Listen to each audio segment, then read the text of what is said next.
Hello guys, welcome to घर ही पढ़ो YouTube channel. So guys, चलिए आज की हम जो फर्स्ट क्लास है उसको स्टार्ट करते हैं और हम सीखते हैं जो कि हमने पहले डिस्कस किया था। इस वाले बुक से हम कंप्लीट शॉर्ट हैंड का कोर्स करेंगे, जिसके लिए हमें क्या क्या चीज़ों की ज़रूरत है मैं आपको स्टार्टिंग में एक बार बता देती हूँ और फिर हम स्टार्ट करते हैं इसका फर्स्ट टॉपिक और फर्स्ट क्लास। सो गाइज, ये जो है बिल्कुल फ्री ऑफ कॉस्ट चैनल आपको इंग्लिश शॉर्ट हैंड का कोर्स करवाएगा। ऑलरेडी हमने जो न्यू पिटमैन ईरा की बुक है उसका कोर्स दूसरे चैनल पर अपलोड कर दिया है। अगर आप वो भी देखना चाहते हैं तो उसके लिए आपको लिंक मैं प्रोवाइड कर दूंगा, आप वो देख सकते हैं। अगर आप ग्रीन वाली बुक से इंग्लिश शॉर्ट हैंड का कोर्स करना चाहते हैं तो आप यहाँ पर सीख सकते हैं। तो चलिए स्टार्ट करते हैं। सबसे पहले देखिए, इंग्लिश शॉर्ट हैंड है, उसको सीखने के लिए हमें 24 कॉन्सोनेंट, 12 वोवल और 4 डिप्थोंग्स की नीड होती है। जैसे कि हमें इंग्लिश लैंग्वेज सीखने के लिए हमें 26 यहाँ पर अल्फाबेट की नीड होती है। सेम लाइक यहाँ पर हमें 24 कॉन्सोनेंट, 12 वोवल एंड 4 डिप्थोंग की नीड होगी। हम इनके कॉम्बिनेशन से हम कंप्लीट लैंग्वेज को सीख जाएंगे। तो सबसे पहले जो 24 कॉन्सोनेंट है उसका मैं आपको स्क्रीन पे, जितने भी जो कॉन्सोनेंट है वो किस तरीके से लिखे जाते हैं उसका फोटो मैं आपको स्क्रीन पे लगा देती हूँ। आप ये देखिए, इस तरीके से ये 24 कॉन्सोनेंट होते हैं। अब हम जो डिस्कस करेंगे, हम थोड़ा थोड़ा करके हम यहाँ पर प्रैक्टिस करेंगे। जैसे कि 24 कॉन्सोनेंट है, उसमें से कुछ कॉन्सोनेंट हम सीखेंगे फर्स्ट क्लास के अंदर, कुछ नेक्स्ट क्लास के अंदर, और इस तरीके से कॉम्बिनेशन से हम यहाँ पर कंप्लीट सिलेबस को कवर करेंगे। जो ये कॉन्सोनेंट है इनको हम किस तरीके से लिखते हैं, देखिए इसको लिखने के लिए हमें सिंबल्स की नीड होगी, जैसा कि हम पहले भी डिस्कस कर चुके हैं। तो जो ये सिंबल है ये किस तरीके से हम इनको बनाते हैं, जैसे कि ये जो सिंबल्स है वो स्ट्रेट लाइन भी हो सकती है, स्लांटिंग भी हो सकती है, कर्व भी हो सकता है, ठीक है। और ये हमें डिपेंड करेगा आगे जो हमारे स्ट्रोक्स होंगे उसके अकॉर्डिंग वो डिपेंड करेगा कि कौन सा स्ट्रोक कैसे बनेगा।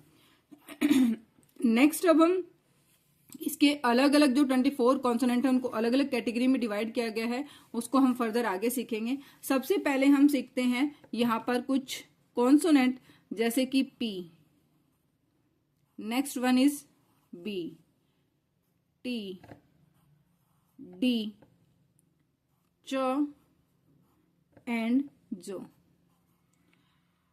अब इनको देखिए, मैं जब प्रोनाउंस करूंगी आप ध्यान दीजिए। P नॉर्मल हम बोल रहे हैं, ठीक है, तो हम इसको इस तरीके से स्ट्रोक बनाएंगे, इसका एक लाइट स्ट्रोक स्लांट में। अब सेम इसी का B, सेम स्ट्रोक बनेगा बट ये डार्क बनेगा। जैसा कि हमने पहले डिस्कस किया था कि ये शॉर्ट हैंड की लैंग्वेज है, वो साउंड बेस्ड लैंग्वेज है, लाइट और डार्क साउंड पर ये काम करेगी। अब यहां पर देखिए P, B को बोलने के लिए देखिए थोड़ा सा हमें स्ट्रेस लग रहा है, तो इसलिए इसकी जो साउंड है वो डार्क साउंड के अंदर आती है, तो इसका स्ट्रोक भी डार्क बनेगा। तो अगर हमें शॉर्ट हैंड के अंदर P लिखना है तो हम इस तरीके से लिखेंगे, B लिखना है तो इस तरीके से लिखेंगे। नेक्स्ट वन इज T के लिए हम यहां पर एक स्ट्रेट स्ट्रोक बनाते हैं 90 डिग्री। सेम T की जो डार्क साउंड है वो होती है D, उसको हम इस तरीके से लिखेंगे। देखिए दोनों के दोनों सेम है बट डार्क और लाइट का इनके अंदर डिफरेंस है। जिसकी साउंड डार्क होगी उसका स्ट्रोक डार्क लिखा जाएगा। नेक्स्ट हम देखते हैं च को लिखने के लिए हमें स्ट्रोक बनाना पड़ेगा बट उसकी जो डायरेक्शन है वो इस तरीके से रहेगी। आपको डायरेक्शन ध्यान रखना है, और ज इसकी डार्क साउंड है तो वो इस तरीके से लिखा जाएगा। इनकी आपको डायरेक्शन देखना है, एंगल देखना है। आगे चल के मैं आपको एंगल भी बताऊंगी कि P कितने एंगल पर ड्रॉ करना है। एक ये इसलिए मैं आप लोगों को इतनी बारीकी से कोई नहीं सिखा था, लेकिन मैं आप लोगों के लिए इसलिए ये सब चीजें लेकर आई ताकि आप लोगों को क्लियर हो, पता चले कि क्योंकि इसका जो है आप P को इस तरीके से भी बना सकते हैं, इस तरीके से भी बना सकते हैं, बट नहीं, ये गलत हो जाएगा। आप लोगों को पता होना चाहिए। और जो ये स्ट्रोक है इसकी कितनी लेंथ होती है, कितना हमें लिखना होता है, सारी चीजें हम डिस्कस करेंगे। बस आप कंटिन्यू बने रहिए, हर एक चीज मैं आपके यहाँ पर क्लियर करूंगी, हर एक डाउट मैं आपको यहाँ पर समझाऊंगी। तो आई होप यहाँ तक आप लोगों का क्लियर हो गया होगा कि किस तरीके से आपको यहाँ पर सीखना है। P, B, T, D, च, ज। सबसे पहले आप यहाँ पर इन सभी स्ट्रोक्स को लिखना सीखेंगे। आपका जो फर्स्ट होमवर्क रहेगा वो यही है कि आप लोगों को जो बुक के अंदर ये वाला जो पेज दिया हुआ है, पेज नंबर 4, यहां से आप इनकी प्रैक्टिस करेंगे। ये देखिए, ये है हमारे 24 कॉन्सोनेंट, ये वाले। इनको लिखना किस तरीके से है वो यहां पर दिया गया है। ये जो स्ट्रोक्स है इस तरीके से लिखना है। इनको हमें किस तरीके से बुलाना है, यानी कि इनका नेम क्या होगा, कैसे प्रोनाउंस करेंगे, वो यहां पर दिया गया है। नेक्स्ट है, यहां पर ये कुछ एग्जाम्पल्स हैं। अभी ये आप लोगों के समझ में नहीं आएंगे, अभी आप लोगों को सिर्फ इतना ही यहां पर सीखना है। आई होप क्लियर हो गया होगा। और किस तरीके से प्रैक्टिस करनी है वो यहां पर बहुत अच्छे से यहां पर क्लियरली दे रखा है। ये देखिए, इस तरीके से आपको PBTD इस तरीके से आपको प्रैक्टिस करनी है। और ये आपको एक बार प्रैक्टिस नहीं करनी है, मल्टीपल टाइम आप लोगों को इसकी प्रैक्टिस करनी है। इस बुक के अंदर ये डिफरेंस है कि यहाँ पर स्टार्टिंग के अंदर ही 24 कॉन्सोनेंट सिखा दिए गए हैं। मेरे अकॉर्डिंग बिल्कुल स्टार्टिंग में इसकी नीड नहीं है मुझे, इसलिए इस वाली बुक का मेथड अच्छा लगा कि सबसे पहले यहाँ पर ओनली 24 में से यहाँ पर जस्ट 6 यहाँ पर कॉन्सोनेंट दिया गया है। 6 कॉन्सोनेंट की प्रैक्टिस करनी है। उसके बाद इसी से रिलेटेड आपको वर्ड्स की प्रैक्टिस करवाई जाएगी। जैसे जैसे कॉन्सोनेंट आते जाएंगे वैसे वैसे आपको प्रैक्टिस करवा के उसी के अकॉर्डिंग वर्ड्स दिए गए हैं। ये सबसे अच्छी बात है इस बुक की। तो लेकिन अगर आप इस बुक से करना चाहते हैं तो आप ये भी कर सकते हैं। सबसे पहले आपको इसके अंदर 24 जो कॉन्सोनेंट है आपको वो सीखने होंगे। आपको ये ध्यान रखना होगा कि जब भी आपको P बोला जाएगा आपको इस तरीके से लिखना है, J बोला जाएगा ऐसे लिखना है, S बोला जाएगा इस तरीके से लिखना है। तो यहां पर ये कंप्लीट 24 स्ट्रोक्स हैं। मैं एक बार आपको लिख के दिखा देती हूँ सो दैट आप लोगों के लिए इजी रहेगा थोड़ा सा। तो चलिए सबसे पहले P, B, मैं यहां पर दोनों लाइट एंड डार्क साउंड यहां पर मैं लिख दूंगी। Next one is T, D, Ch and J। तो P को लिखने के लिए हम इस तरीके से यहां पर ये स्लांट में बनाएंगे और B को लिखने के लिए हम डार्क बनाएंगे। आपको प्रैक्टिस किस तरीके से करनी है, आपको P लिखना है और फिर उसकी प्रैक्टिस करनी है P, ऐसे बोलना भी है आपको P P P P, इस तरीके से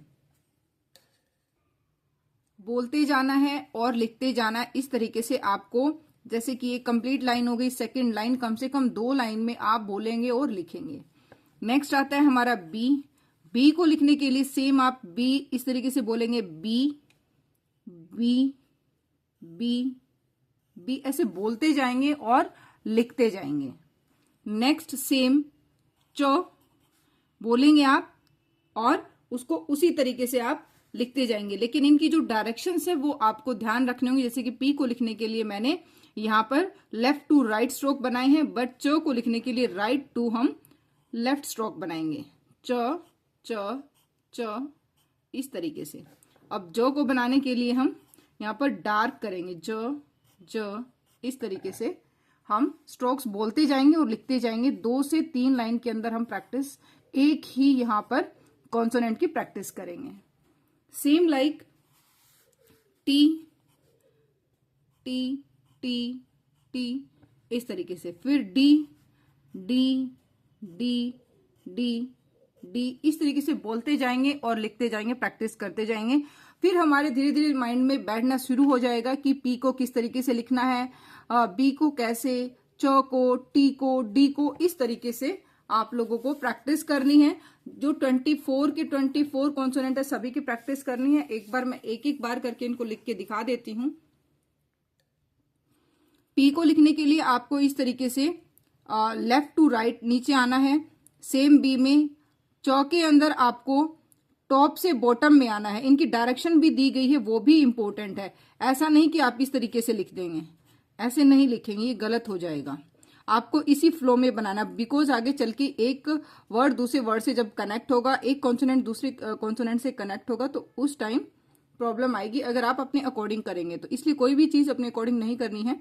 तो नेक्स्ट है यहाँ पर च को लिखने के लिए ये वाली डायरेक्शन यूज होगी और टी को लिखने के लिए इस तरीके से इस बुक के अंदर अच्छे से डायरेक्शंस भी दी गई हैं। ये देखिए यहाँ पर पेज नंबर 5 के अंदर इस तरीके से आपको लिखना है। अब नेक्स्ट है जैसे कि के इस तरीके से लिखेंगे और के की जो नेक्स्ट साउंड है वो गे यानी कि जी। इनको इस तरीके से आप लिखेंगे लाइट एंड डार्क साउंड के बेस पे। आपको क्लियरली यहाँ पर चीजें दिख जाएंगी। जो लाइट साउंड है उसके लिए लाइट स्ट्रोक यूज किया गया, डार्क के लिए डार्क स्ट्रोक यहाँ पर यूज किया गया है।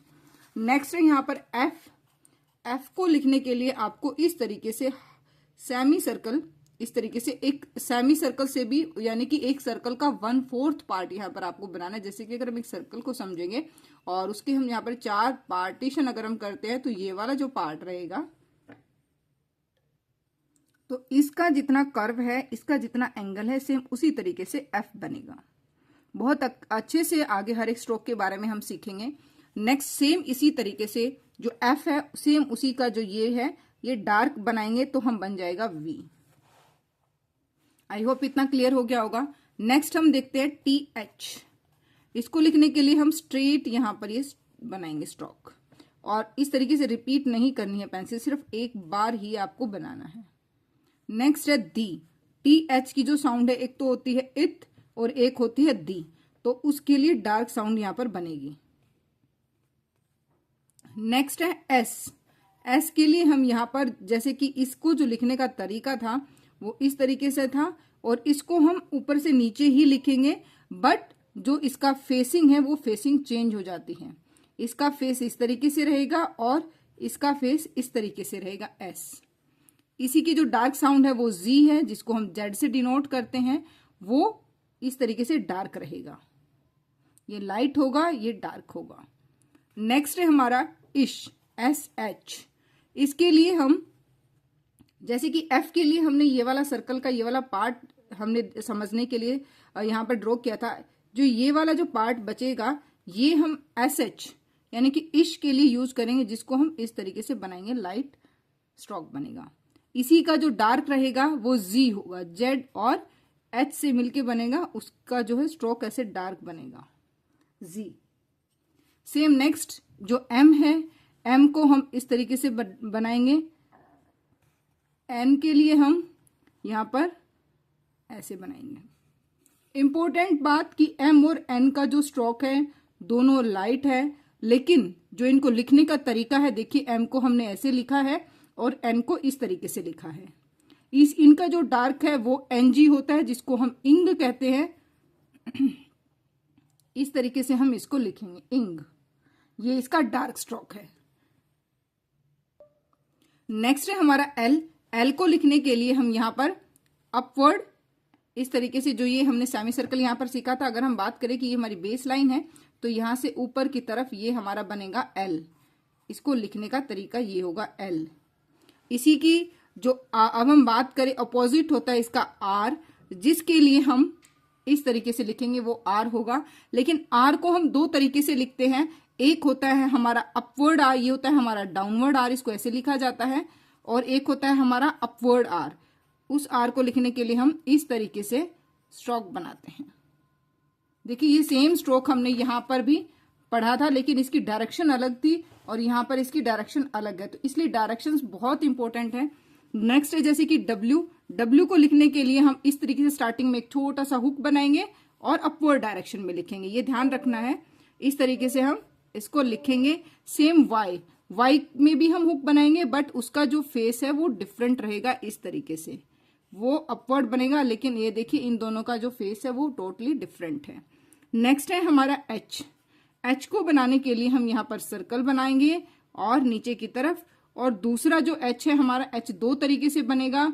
कब किस एच का यूज होगा वो हम आगे डिस्कस करेंगे। और एक एच बनता है हमारा इस तरीके से ऐसे राउंड देके, और हम इस तरीके से इसको बनाएंगे, और एक एच बनेगा हमारा अपवर्ड इस तरीके से। सो आई होप डाउट जो भी था वो क्लियर हो गया होगा। 24 की 24 कॉन्सोनेंट की आपको प्रैक्टिस करनी है। प्रैक्टिस कैसे करनी है वो मैंने आपको यहाँ पर बताया है। आपको अपनी नोटबुक के बिल्कुल स्टार्टिंग में जैसे कि यहाँ पर आपको लिख लेना है पी, फिर लगातार पूरी लाइन में बोलते बोलते प्रैक्टिस करनी है। फिर आपने बी लिखा, फिर आपने टी लिखा, डी लिखा, इस तरीके से लगातार बोलते बोलते आपको प्रैक्टिस करनी है। फिर जैसे आपने च लिखा, फिर आपने यहाँ पर जे लिखा, के एम, ऐसे लिखते जाना है और प्रैक्टिस करते जाना है बोल बोल के। सो आई होप डाउट क्लियर हो गया होगा। फिर भी कोई डाउट रहता है तो आप कमेंट सेक्शन के थ्रू मुझसे कोई भी अपना डाउट पूछ सकते हैं। थैंक्स फॉर वॉचिंग, और प्रैक्टिस जरूर से जरूर करनी है।